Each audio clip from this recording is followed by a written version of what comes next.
नमस्कार दोस्तों, स्वागत है आपका फिर से नई वीडियो में। दुनिया भर में कोरोना का हाहाकार मच चुका है। तो अब हम इस वीडियो में बात करेंगे कि इसमें बहुत से लोग क्वेश्चन पूछते हैं, क्या कोरोना की चौथी लहर आ चुकी है? क्या दक्षिण कोरिया में जो केसेज बढ़ रहे हैं वो बढ़ने का क्या कारण है?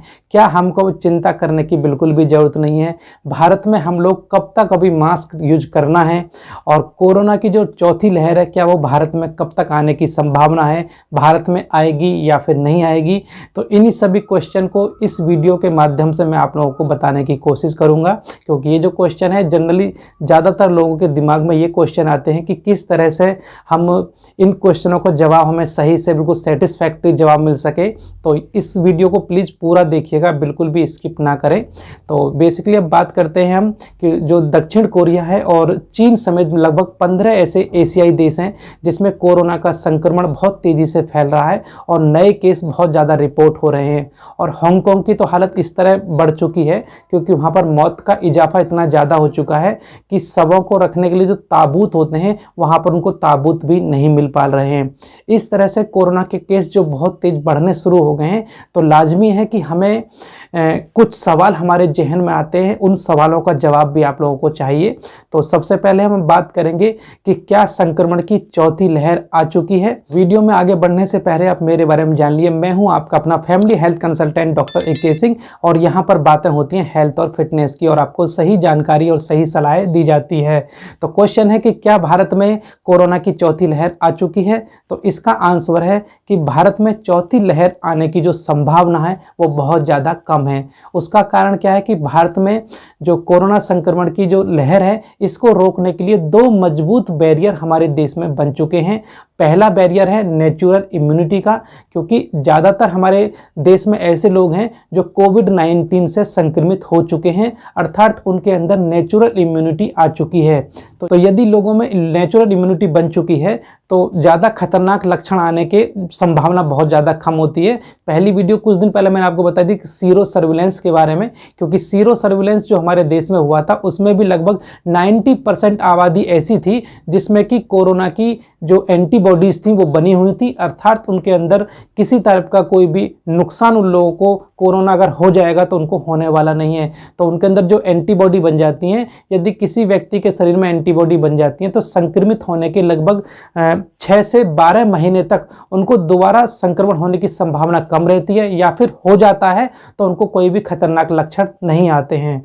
तो ये बहुत ही इम्पोर्टेंट बात है। और दूसरा अहम बात है कि हमारा दूसरा जो बैरियर है वो है वैक्सीनेशन, क्योंकि भारत में अब तक पहले 60+ लोगों को लगा वैक्सीन, फिर 45, फिर 18+, फिर 15+, अब लगभग 12+ लोगों को कोविड-19 का वैक्सीनेशन किया जा रहा है। तो मैक्सिमम लोगों को कोविड-19 की दोनों डोज लग चुकी हैं।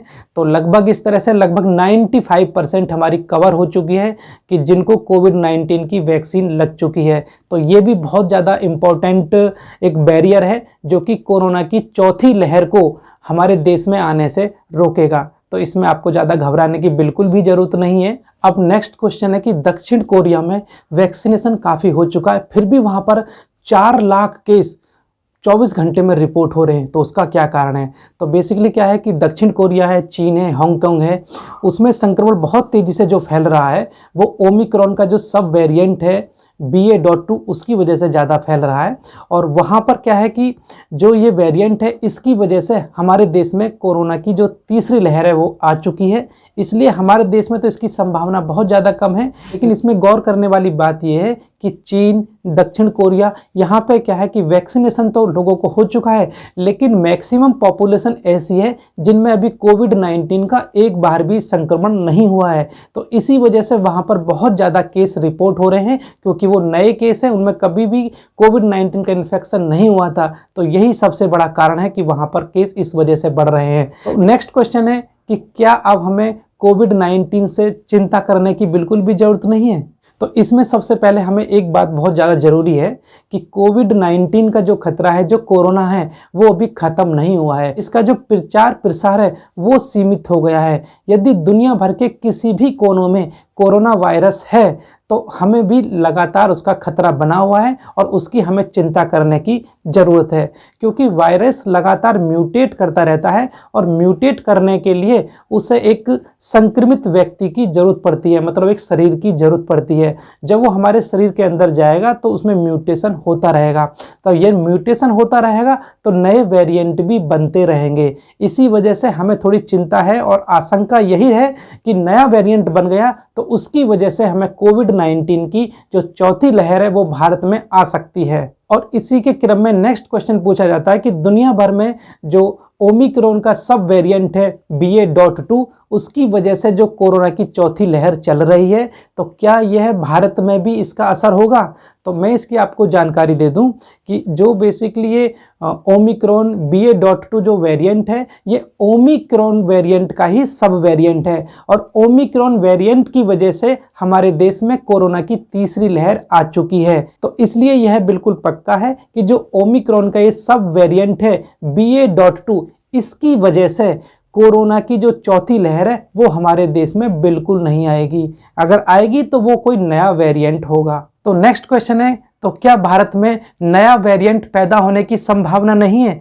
जी नहीं, ऐसा बिल्कुल भी नहीं है, क्योंकि कोविड-19 का संक्रमण होता रहेगा और उसके नया शरीर मिलता रहेगा और इसलिए ज़रूरी है कि जीन सीक्वेंसिंग हमारे देश में लगातार की जा रही है, क्योंकि जीन सीक्वेंसिंग से ही पता चल पाएगी कि नया वेरिएंट बना है कि नहीं बना है।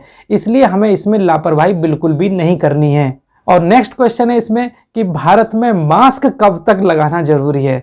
तो बेसिकली क्या है कि मैंने आपको पहले बताया कि कोविड-19 जो संक्रमण है हमारे देश में कम हुआ है, ख़त्म नहीं हुआ है, इसलिए हमें जो मास्क हटाना, इस तरह की जो लापरवाही है वो काफ़ी ज़्यादा खतरनाक हो सकती है। इसलिए हमें मास्क तब तक लगाए रखना है जब तक कि दुनिया के किसी भी कोने में कोविड-19 है, तो हमारे देश में भी और सारी दुनिया में फैलने की जो आशंका है वो लगातार बनी रहेगी। इसलिए कोविड-19 के बचाव के जो भी प्रोटोकॉल है आप उन्हें पालन करते रहिएगा और अपना जो भी नॉर्मल काम है उसे भी करते रहिएगा, जिससे आप खुद भी सेफ रहोगे और आपका परिवार भी सेफ रहेगा। वीडियो देखने के लिए आप सभी का बहुत बहुत धन्यवाद। फिलहाल इस वीडियो में सिर्फ इतना ही, मिलते हैं अगली वीडियो में, तब तक के लिए नमस्कार, जय हिंद, जय भारत।